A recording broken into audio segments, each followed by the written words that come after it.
এই যে কি অবস্থা মনে হচ্ছে অপারেশন করে চিটপটাং করে রাখা হয়েছে। আসসালামু আলাইকুম, বিসমিল্লাহির রহমানির রহিম। এই যে আদা আমি করব, সকালবেলায় রান্না করতে গেলে আদা পাবো না, সেজন্য একটু আদা করে নিলাম। অসুস্থ শরীরেই সব কিছু করতে হয়, মেয়েরা কখনো অসুস্থ থাকে না। ছেলেরা অসুস্থ হইলে ছুটি পায় হয়তো অফিস থেকে, কাজ থেকে, কিন্তু মেয়েদের কোনো ছুটি নেই। তো আমাদের ওই অবস্থায় যে এটা করতে হবে, কারণ রাতের বেলা চুলে রেখেছি আর এই আদাটা করে রেখেছি। রসুনটা আগেই করা ছিল আর আদা আর জিরা আজকে করলাম। তো আজকে করেই এভাবে মিক্সড করে আমি বাটিতে উঠিয়ে রাখবো, তাহলে আস্তে আস্তে খেতে পারবো। আর আজকে একটু সকাল সকালে এগুলো করতেছিলাম, কারণ আমি দুপুর পর ডাক্তারের কাছে যাব, সেই কারণে বর বলে গেছে তাড়াতাড়ি করো। ওদিকে আবার শিং মাছ এনেছে কাটতে হবে, এদিকে আমি এটা করে তারপরে আস্ত মানে তাজা জীবিত শিং মাছগুলো কাটবো। সেই ভিডিওটাও আছে, কাটার ভিডিও নেই, মানে মারার ভিডিওটা আছে। তো এদিকে যে মশলাগুলো করা হয়ে গেছে বক্সে করে, এখন আমি ডিপ ফ্রিজে রেখে দেব। আর এই যে এই শিং মাছগুলো তাজা একদম জীবন্ত, আমি যখনই দিয়ে দিয়েছি লবণ তখনই ছটপট করতেছিল। তো এভাবেই আমি মেরে তারপরেই রান্না করি, কেটে ধুয়ে, নইলে আবার হাতে মানে লেগে একদম অবস্থা খারাপ। এই মাছের শিং লাগলেই জ্বর এসে যায়, থরথর করে কাঁপুনি উঠে আমার গায়ে, ঝাঁকুনি উঠে এর আগে হয়েছিল, সেই জন্য আমি এভাবেই কেটে নিয়ে রান্না করি। তো দেখেন এই ফুলকপিগুলো খেতে যে এত মজার লাগছে ইদানিং, মানে শীতকালীন মানে ফুলকপি, তারপরে এখনও হচ্ছে বড় বড় ফুলকপি আনছে 70 টাকা কেজি। মানে ভালোই লাগছে, টাকা দাম বেশি হলেও মানে অন্য কিছু খেতে যখন ভালো লাগে না তখন কিন্তু নতুন সবজি পেলে কিন্তু একটু পেট ভরে ভাত খাওয়া যায়।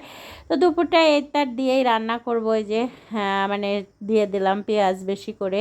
তো শরীরটা অসুস্থ অবস্থায় তারপরেও ভিডিও ক্লিপ নেই একটু একটু করে, তাতেই মানে বাচ্চারা ওরা আব্বু বলে যে এটা তো বাদ রাখো না, কিন্তু এটা তো বোঝে না, ফেসবুক টিমরা তো বোঝে না যে আমি অসুস্থ, সেই কারণেই এই ভিডিওগুলো করি। এরা বোঝে না, সেই কারণে বলে যে তুমি অসুস্থ কই। তো এখন কি করার, এভাবেই করতে হয়। মানে আপাতত 2টা মাছ আমি কেটে মানে রেখে দিয়েছি, এই 2টাই ধুয়ে দিয়েছি, আরও ধোয়া আছে, আরও 2টা দিয়ে দিয়েছিলাম। এই যে এর মধ্যে আরেকটা কেটে 2 পিস করে দিয়ে দিয়েছি, যাতে সবারই হয় সুন্দরভাবে। আর মাছগুলো এত সুন্দর, টাটকা ফ্রেশ মাছ, একটু গন্ধ নেই, বাসনা নেই, আর খেতেও অনেক মজা। আর এদিকে যে মশলা মানে এই কড়াইয়ে রান্না করতে লাগলে একটু তাড়াহুড়ো করে করতে হয়, আমার এই জন্য এই কড়াইটা একটু অপছন্দনীয়, কিন্তু রান্না দ্রুত হয়। এই কারণে ফুলকপি, সজনা আর আলু, আর সঙ্গে আছে একটা বেগুন, কারণ একটু মানে তরকারিটা একটু মজা না হলে ভালো লাগে না, সেজন্য একটা বেগুনও কেটে দিয়েছি।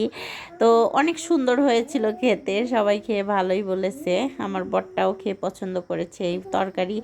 মানে কালকের আগের দিনও ফুলকপির তরকারি ইলিশ মাছ দিয়ে রান্না করেছিলাম, ওর কাছে খুব ভালো লেগেছে। আর মাছের পেটে মাছ দেখেন মেলায় থেকে কিনেছি, এইখানে বাণিজ্য মেলা হয়েছে, তো বাণিজ্য মেলার ভিডিও অলরেডি দেব, কিন্তু হয়ে ওঠেনি, মানে বিয়ে খেতে গেছি সেই কারণে দেওয়া হয় নাই, ওটার ভিডিও আছে, তো পরবর্তীতে দেওয়া যাবে। তো এই যে মাছটা দিয়ে আমি একটু ব্লেন্ডারে এগুলো করছিলাম, অসুস্থ শরীরটা মানে পাটায় বাটার অবস্থায় নেই, সেই কারণে আমি ব্লেন্ডারে সব কিছু করছি।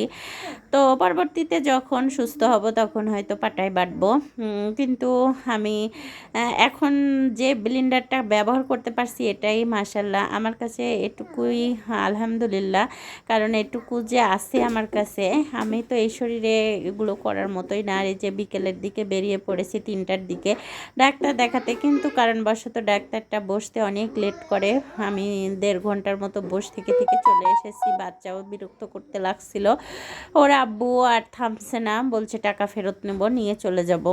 এরকম ডাক্তারের কাছে বসে থাকা সম্ভব না। আর আমিও অসুস্থ, বিরক্ত বোধ করছিলাম, ওর আব্বুকে খালি বলছিলাম, তারা দিচ্ছিলাম, চলে আসছি। তো ও বলছে আচ্ছা ঠিক আছে, আরেকদিন দেখানো যাবে শুক্রবারটায়। ধন্যবাদ সবাইকে।